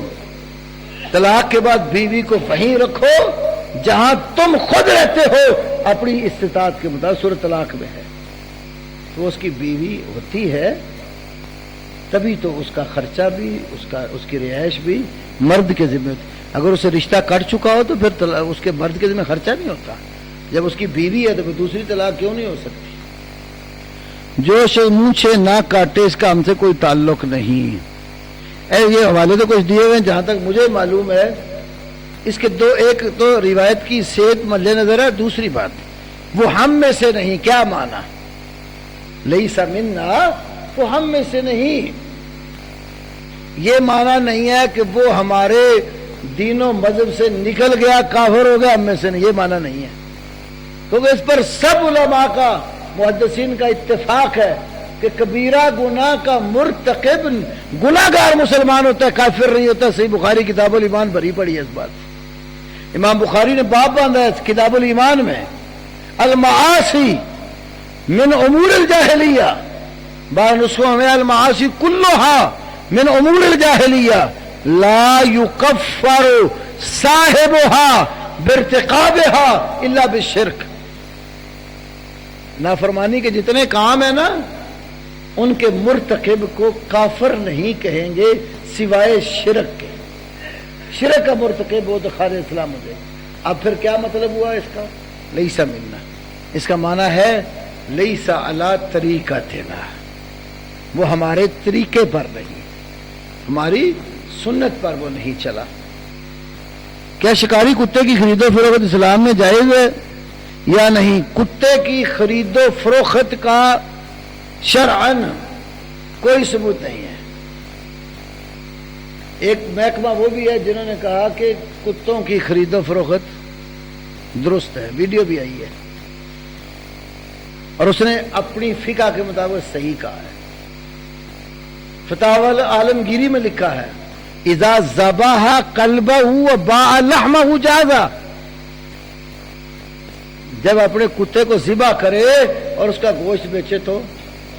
وہ ایک مولوی صاحب نے فتویٰ بھی دیا نا، انہوں نے کہا کہ پاکستان یہ ہمارا کتے مار دیتے ہیں تو اس کا کاروبار کر لو، چائنا کو دے دو۔ یہ باقاعدہ فتویٰ جو ہے لائیو موجود ہے نیٹ کے اوپر، لیکن قرآن و سنت میں ایسا نہیں ہے۔ قصر نماز کتنے فاصلے سے شروع ہوتی ہے؟ رسول اللہ صلی اللہ علیہ وسلم کا قول اور حکم اس مسئلے میں کوئی موجود نہیں ہے۔ عملاً کیا ہے؟ 3 فرسخ۔ شیخ البانی رحمہ کی سلسلہ صحیحہ اور حافظ عبد المنان نور پوری صاحب کے احکام و مسائل، 3 فرسخ کا وہ تقریباً 22-23 کلومیٹر کے قریب ہے۔ عملاً ایسا ہے، اتنا فاصلہ ہو یا اس سے آگے جانا ہے آپ نے تو آپ قصر کر سکتے ہیں، خواب شہر سے نکلے ہی ہوں، ابھی جا جو آگے رہے ہیں۔ اگر اس سے کم فاصلہ ہے، کم حدود ہے، پھر قصر نہ کریں۔ یہ فعلی حدیث ہے۔ اگر آدمی خواب میں کسی کے فوت ہونے کی اطلاع موصول کرے تو اس کی تعبیر کیا ہے؟ تعبیریں مختلف ہوتی ہیں، ہر معبر اپنی سمجھ کے مطابق اس کی تعبیر کرتا ہے۔ فوت ہونے کی اطلاع سے کسی کا نقصان ہونا بھی مراد ہو سکتا، کوئی چیز ہاتھ سے نکل جانا بھی معنی ہو سکتا۔ سجدہ کی حالت میں پنجابی یا اردو میں دعا کی جا سکتی ہے۔ نماز عبادت ہے اور عبادت نماز صرف عربی میں سکھائی گئی۔ امام ابو حنیفہ رحمۃ اللہ علیہ کا واحد وہ ہیں جن کا قول ہے اچھے طریقے سے عربی آتی بھی تو فارسی میں بھی پڑھ سکتا۔ یہ امام محمد کی کتاب الجامع الصغیر اور ہدایہ میں لکھا ہوا ہے۔ کچھ کہتے ہیں جی امام صاحب کا اس سے رجوع ثابت ہے، لیکن وہ ابو بکر بن ابی مریم کی روایت ہے اور وہ محدثین کا بالاتفاق ضعیف ہے۔ اگر کوئی آدمی فوت ہو جائے تو کیا اس کی مرحوم رشتہ داروں سے ملاقات ہوتی ہے؟ روحیں آپس میں جو ایک دوسرے کو پہچانتی ہوتی ہیں ان کی ملاقات ہوتی ہے۔ امام ابن القیم کی جو کتاب روح ہے اس کے اندر انہوں نے کئی ایک صحیح حدیث بھی اس کی ذکر کی اور مسلم وغیرہ میں بھی حدیثیں ہیں۔ نماز میں دنیاوی خیالات بہت آتے ہیں، کیا کرنا چاہیے؟ دنیا میں زیادہ مگن ہوتے ہیں نا تبھی آتے ہیں نا، کچھ اللہ کی طرف بھی دھیان کر لو۔ وسوسہ آئے، تھوڑی سی بریک لو، اتنے سوال ہو۔ وسوسہ آئے، اللہ کے نبی کو ایک صحابی نے کہا یا رسول اللہ میں نماز پڑھتا ہوں تو مجھے وسوسے بڑے آتے ہیں، فرمایا ذاک شیطان یقال لہ خنزب۔ یہ مشکات پڑھنے پڑھانے والا وہاں کو پتا ہوگا کہ وسوسے کے باب میں صاحب مشکات حدیث لائے، وہ شیطان ہے، یقال لہ خنزب، اس کو خنزب کہا جاتا ہے۔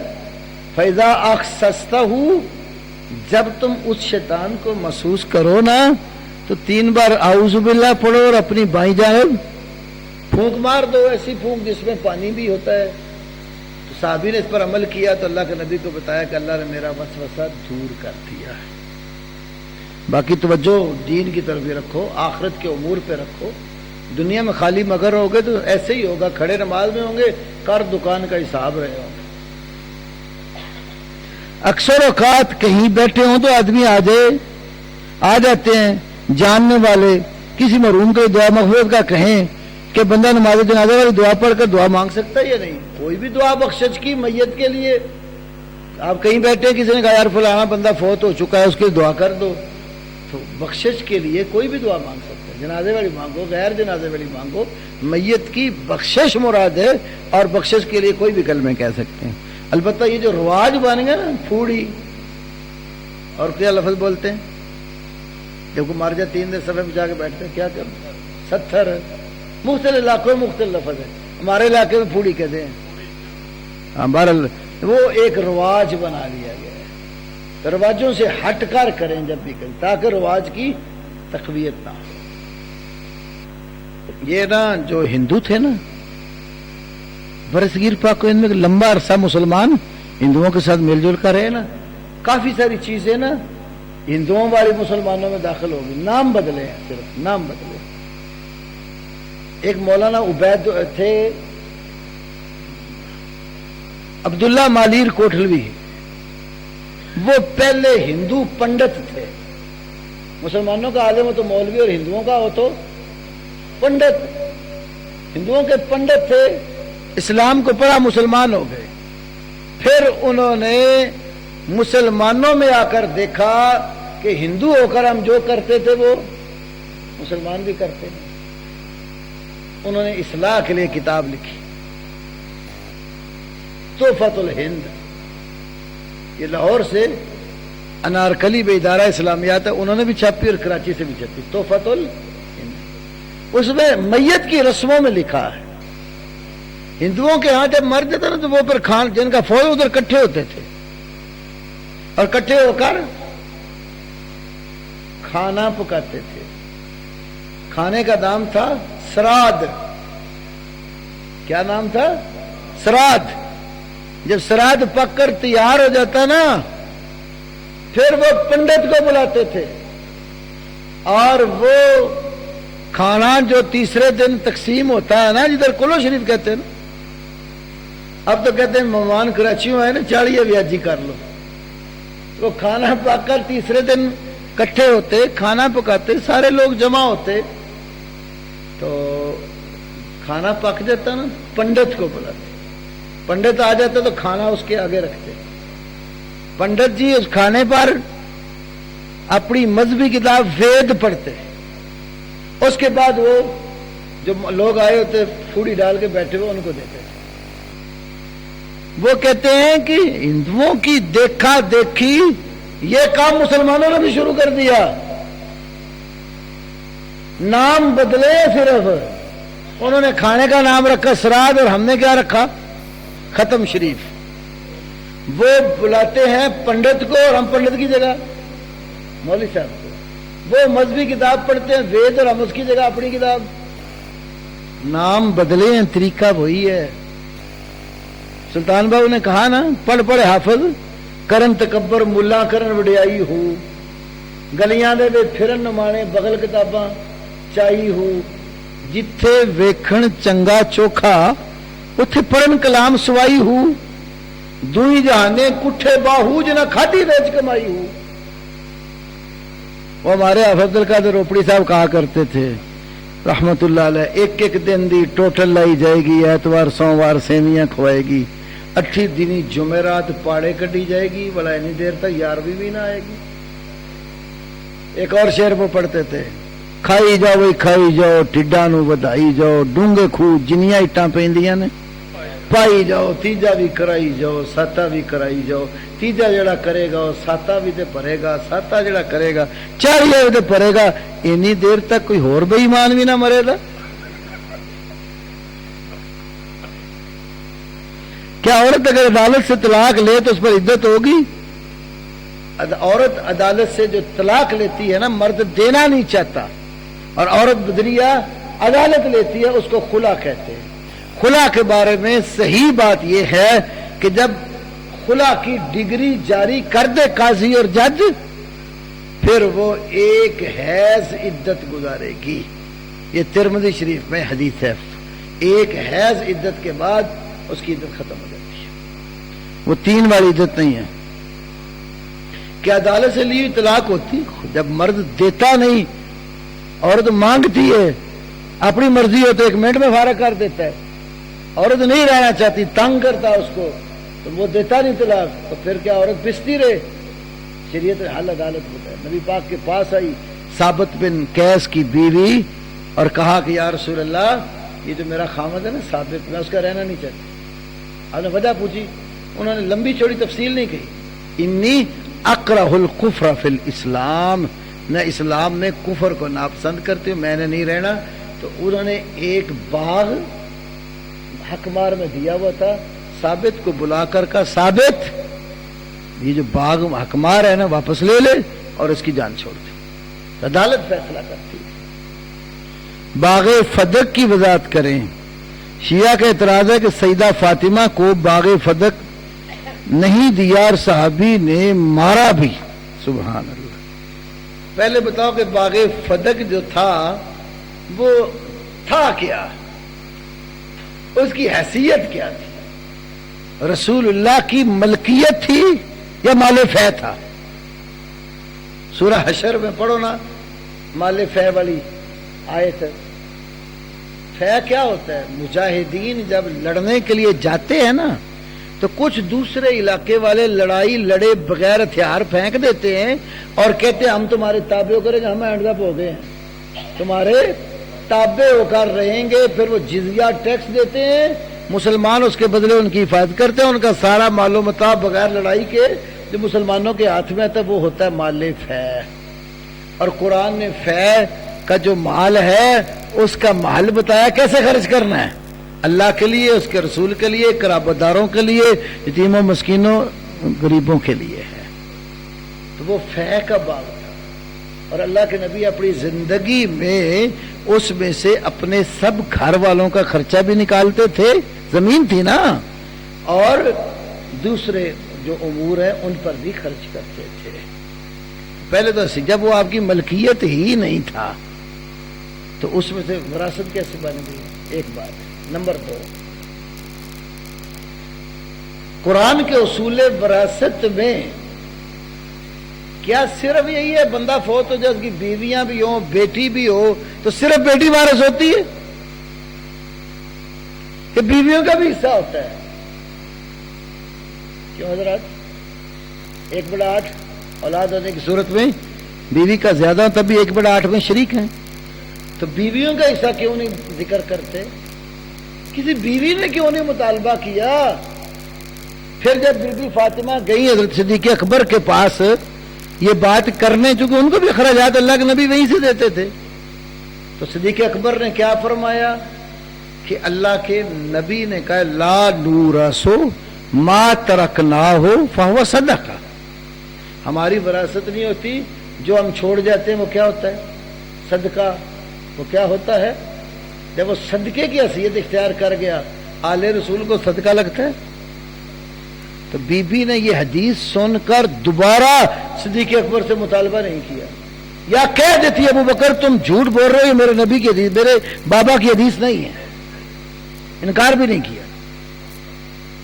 تو جب وہ نبی کی حدیث سن کر، باپ کی بات سن کر خاموش ہو گئی، کیا کوئی تصور کر سکتا ہے کہ سیدہ فاطمہ اپنے بابا کی بات نہیں مانتی تھی؟ آگے حدیث میں لفظ ہے فلم تتکلم حتی ماتت. یہ جملہ بھی قابل توجہ ہے کہ انہوں نے پھر بات نہیں کی یہاں تک کہ فوت ہو گئے. تو منکرین صحابہ، دشمنان صحابہ کہتے ہیں بی بی ناراض ہو گئی، مرتے دم تک ابو بکر سے بات نہیں کی. ہمارے شارحین حدیث جنہوں نے حدیث بیان کی ہے نا، انہوں نے اس کا معنی یہ ذکر کیا فلم تتکلم فی هذه المسألة حتی ماتت. اس مسئلے میں دوبارہ ابو بکر صدیق سے بات نہیں کی حتیٰ کہ فوت ہو گئی. اگلی بات، حضرت عمر کے زمانے میں، ابو بکر صدیق کے زمانے میں اس کا فدق والی زمین کا وہی جو ہے نا وہ مصرف رہا جو رسول اللہ کے زمانے میں تھا. حضرت عمر کے زمانے میں بھی یہی رہا. حضرت عمر نے کیا کیا؟ اس کی نگرانی دے دی سیدنا علی کو اور سیدنا عباس کو، چچا بھتیجے کو. بخاری میں یہ لمبی حدیث ہے. یہ نگرانی کس کو مل گئی؟ حضرت عباس کو اور حضرت عمر نے کہا تم نگرانی کرو اس کی، تقسیم وہی ہوگی جو اللہ کے نبی کے زمانے میں تھی. چچا بھتیجا لڑ پڑے. اب میں وہ لفظ یہاں ذکر نہیں کرنا چاہتا جو حضرت عباس نے کمنٹس دیے علی پر، مسلم میں ہے.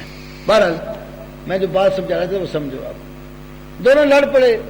ان کو بھی ابو بکر، حضرت عمر نے یہ حدیث سنائی کہ ابو بکر صدیق کے زمانے میں یہ، پھر انہوں نے کہا اللہ کے نبی نے کہا تھا لا نورث ما ترکناہ فہو صدقہ. اس حدیث کا نہ عباس نے انکار کیا نہ علی نے انکار کیا. تو اس کا مطلب انہوں نے بھی اس حدیث کو مانا ہے. چلو، ابو بکر نے نہیں دی، عمر نے بھی نہیں دی، اور عثمان نے بھی نہیں. پھر کس کا زمانہ آیا؟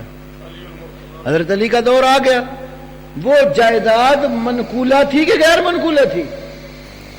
زمین تھی نا، زمین تو نہیں نا تو اٹھا کے لے جاتا. منقولہ تو جائیداد اسپیکر اٹھا کے مولوی لے گئے، پیسے نہیں دیے، کرسی اٹھا کے لے گئے، منقول ہو گئی نا ایک جگہ سے دوسری جگہ. لیکن یہ جگہ تو نہیں نا اٹھا کے لے جا سکتا. جائیداد تھی غیر منقولہ. اور حضرت علی کے دور میں بھی وہاں ہی تھی نا. پہلے تینوں نے ظلم کیا، علی نے کیوں نہیں لی؟ قبضہ کر لیتے، میری بیوی کی جگہ تھی، میرا حق ہے، تم نے نہیں دی تھی تو آج میں لیتا ہوں. نہیں کیا. ایک اور بات، علی کو تو شیر خدا کہتے ہو. ہاں، خیبر کا سارا دروازہ اتنا بڑا علی نے کنڈی سے پکڑ اٹھا کے ہاتھ پہ رکھ لیا جب کرامت بیان ہوتی ہے. اور تفسیر قمی میں لکھا ہے ایک دفعہ حضرت علی ناراض ہو گئے، صدیق اکبر کا دور تھا، علی نے زمین پہ پاؤں مارا تو زمین میں زلزلہ آ گیا. تفسیر کس کی ہو رہی ہے؟ اذا زلزلت الارض زلزالها واخرجت الارض اثقالها وقال الانسان ما لها. تو ابوبکر نے، عمر نے کہا بھائی یہ بچھاڑ آ گیا مدینے میں، اس کو روکنا. جا کے علی کی کو من ترلا کرو، گوڈے گٹے پھڑو مولا علی سے، تاکہ علی نے پھر ہاتھ مارا، زمین رک گئی.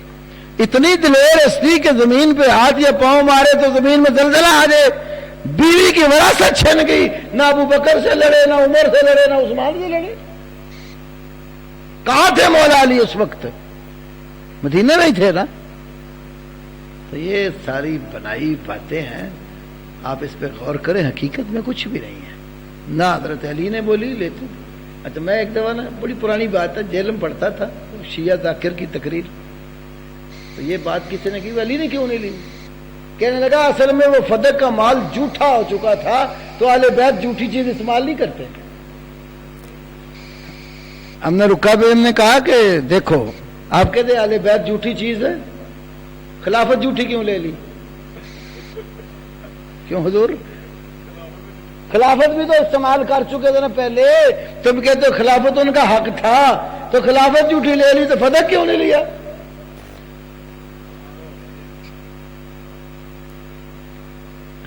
مسجد کے فن. اچھا، سیدنا معاویہ کے مطلب مشہور ہے کہ نبی فرمایا کہ تو اس سے میرے نواسوں کے خون کی بو آتی ہے. ایسی کوئی حدیث نہیں ہے. کوئی صحیح حدیث ہے کسی وقت پیش کرو. سیدنا معاویہ، تمام محدثین عقائد کی کتابیں لکھنے والے جو ہیں انہیں کیا کہتے ہیں؟ خال المؤمنین. یہ لقب ملا ان کو. کیوں؟ کیا مانا؟ مومنوں کا ماموں. کیسے؟ رسول اللہ امت کے کیا ہے؟ باپ. نبی کی بیویاں امت کی کیا ہے؟ مائیں. تو میرے معاویہ کی بہن جو تھی وہ رسول اللہ کی بیوی تھی کہ نہیں؟ تو ماں تھی نا. تو ماں کا بھائی کیا ہوتا ہے؟ ماموں. تو جڑا ماں نہ منے ماں نو. اشریہ للاجری میں صحیح سند سے امی عائشہ صدیقہ سے موجود ہے. انہیں کسی نے کہا، کوئی ان کو برا بلا کہہ رہا تھا، تو انہوں نے کہا تم اپنی ماں کو برا کہہ رہے ہو؟ انہوں نے کہا میں ماں مانتا ہی نہیں. بی بی عائشہ کو بتایا. بی بی عائشہ فرمانے لگی اس نے ٹھیک کہا ہے، میں ہوں مومنوں کی ماں. میں ہوں، مجھے ماں نہیں مانتا تو میں دھکے سے نہیں نا اس کو مومن بناتی. مومنوں کی ماں ہوں. جو مومن ہے مجھے ماں مانتے ہیں، جو منہ مونے نہیں مانتے تو نہ مانتے. مومن سمجھتے ہیں نا؟ کیوں بولو منہ. مسجد کے فنڈ سے امام و خطیب کو زکات دی جائے، تنہا دی جا سکتی. مسجد فنڈ دے دو، میں کرو لیا کے دو، امام نو ضرور تنہا دو.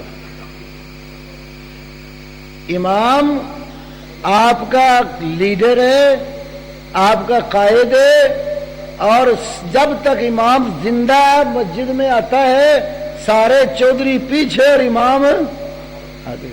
ایک ہی وقت کہتے ہیں آتا ہے جب امام پیچھے اور چودھری آگے. کب؟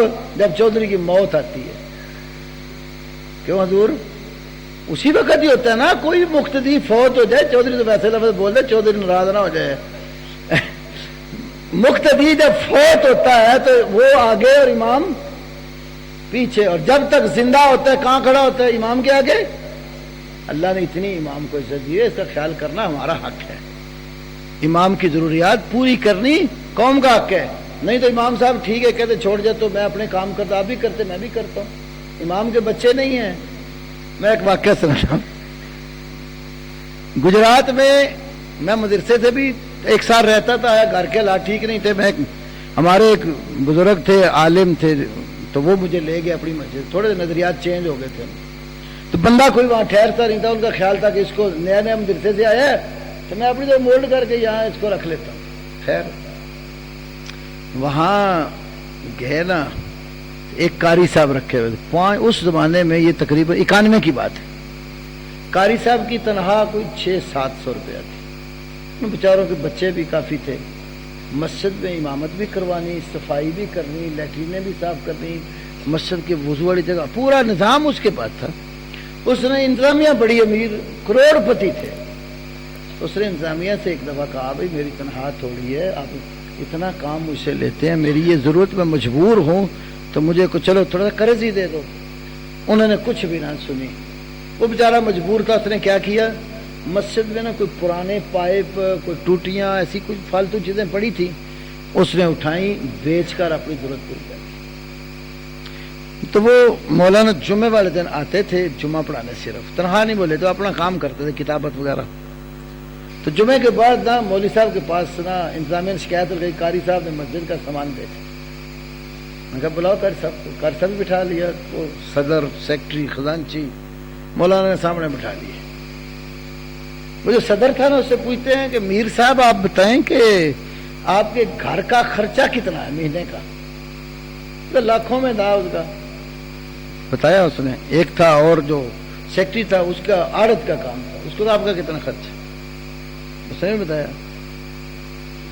تیسرے کی کپڑے کی دکان ہے گجرات شہر، اس کو پوچھا تیرا کتنا خرچ ہے؟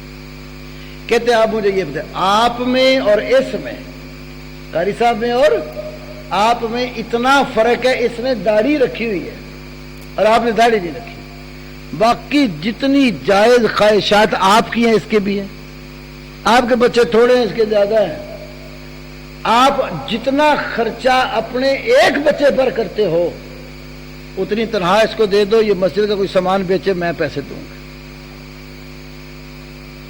ضرورت پوری تم نہیں کرتے، پھر کہتے ہو کہ حضرت صاحب نے یہ کر دیا۔ بھی اللہ کے بندو اپنے گھر کو بھی تو دیکھو، آپ اپنے گھر کا نظام چلاتے ہیں تو وہ قاری صاحب کو کوئی اور تو نہیں خواہشات لگی ہوئی نا، وہ بھی انسان ہے، ان کے بھی بچے ہیں، ان کی بھی ضروریات ہیں۔ تو امام کی خدمت کرنا نا اپنے سے بڑھ کر یہ کرو گے تو دین کا علم قائم رہے گا، ورنہ وہ بھی کہے گا چلو ٹھیک ہے چوری صاحب آپ نماز پڑھیں، میرے بچے میرے منہ کھو رہے ہیں، میں بھی جا کے کام کرا، محنت کرا۔ ہر بندہ تو ایک جیسا نہیں نہ ہوتا کہ وہ سارے ہی ہنر جانتے ہوں اور ضرورت کا کام کرو، فیس باللہ نمازیں پڑھاتے ہیں۔ نماز کی سب سے مشکل ڈیوٹی ہے، خطبے کی بھی اتنی مشکل نہیں ہے، ہفتے بعد آنا بندہ پڑھائی دیتا جمعہ، نماز کی سب سے مشکل ڈیوٹی ہے۔ اور پھر مولوی صاحب نماز والے ایک ٹائم غائب ہونا، وہ لوگ باتیں کرتے ہیں جن کو گھر بھی کوئی پوچھتا نہیں ہے، لڑنے کے لیے مسجد میں آ جاتے ہیں۔ سب سے مشکل ڈیوٹی قاری صاحب کے جو نماز پڑھاتے ہیں 5 ٹائم، پھر اگر اذان کی بھی ان کی ڈیوٹی ہو تو پھر اٹھنا، بیچارے نے سب سے پہلے اذانوں سے پہلے تیار ہونا، وضو کرنا، اذان دینی، پھر نماز پڑھانی، یہ بہت مشکل کام ہے۔ تو اگر تو امام کی ضرورت پوری نہ کریں، میں سارے اماموں کو کہہ رہا ہوں اگر کوئی یہاں بیٹھے ہیں تو میں کیونکہ میں اماموں کا ہماتی ہوں، اگر آپ کے مقتدی آپ کی جائز ضرورت پوری نہ کریں، اپنا کاروبار کرو، تو جو مسجد کا صدر بنا اس کو حضرت جی آپ نماز پڑھاؤ، تو انہوں نہیں آندی کیوں دور؟ میں نے اللہ کے فضل سے ہنر سیکھے اور اسی نیت سے سیکھے کہ میں کسی مسجد کے صدر، سیکٹری، خزانچی کا محتاج نہیں ہوں، کام کروں گا اپنی محنت سے کروں گا، اور آج تک نہیں میں نے کسی کی محتاجی لی۔ وہ گجرات میں پہلی دفعہ جب میں گیا نا تو وہ ایک اور مسجد تھی، مجھے نہیں پڑا، دونوں حدیث آپس میں لڑے ہوئے ہیں، وہ بھی حدیثوں کی مسجد تھی، ان کے پاس خطیب نہیں تھا جمعے کو، مجھے جمعے کے لیے لے گئے، میں چلا گیا، میں جمعہ پڑھا کے آیا نا، یقین کرو وہ صدر صاحب مسجد کے مجھے کہتے برخدار کتنے گیا ایسی؟ میں کہا میں جمعہ پڑھا، پوچھ کے کیوں نہیں گیا؟ اس کا یہ کہنا تھا، پر میرا بھی خون بڑا گرم تھا، میں نے کہا اچھا پھر میں تیرے پیودہ ملازم ہوں، پوچھ کے نہیں گیا، میں تیرے کو تنہا لینا۔ اور اس مسئلہ میں پتہ لگا یہ لڑ پہ میر نہ، اس سے ٹائم ہی وہ آئے کہنا ساڑھے کو خطیب نے چھٹو انہوں ساڑھی مسجد آج، وہ 6 مہینے میں رہا ان کے پاس رہا۔ اگلے جمعے وہی مولانا صاحب آگے جو مجھے لے کر گئے تھے، تو بلا لیا اس میر کو بھی، مجھے بھی بٹھایا، برخدر میں تو آپ کو اس مسجد کے لیے لے کر آیا تھا۔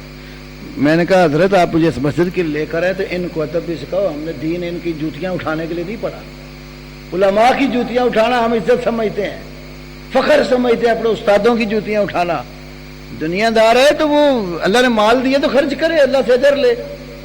یہ کیا ہوا کہ وہ علماء کے اوپر کہ میں حکمران ہوں، تو حکمران اپنے گھر ہے، ہم کو ملازم ہے کسی کے؟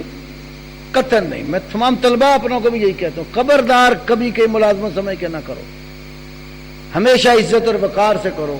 آپ کے ساتھ قوم آپ کی خوشی سے عزت کرتی ہے، اکرام کرتی ہے، آپ کی ضرورت پوری کرتے، کام کرو دل لگا کے کرو۔